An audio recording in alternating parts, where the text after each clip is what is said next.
நாம் இரவு நேரங்களிலே கபரஸ்தான் இருக்குல்ல, இரவு நேரங்களிலே கபரஸ்தானின் பக்கமாக கடந்து செல்வதற்கு பயப்படுவோம்.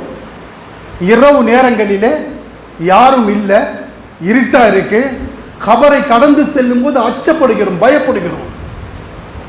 ஆனால் மக்களே, நாம் சிந்திக்க வேண்டும்.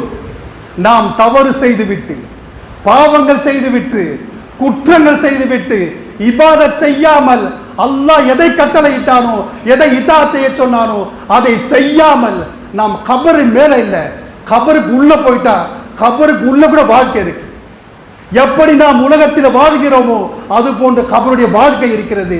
அந்த வாழ்க்கையின் போது நமக்கு நாம் செய்யக்கூடிய இபாதத் அமல் தான் நமக்கு உறுதுணையாக இருக்கும். இல்லை என்று சொன்ன அன்பானவர்களே, சிந்தித்து பாருங்க. கபருக்கு மேல தனிமையில இரவுல தனியா போறதுக்கு பயப்படுறோம்.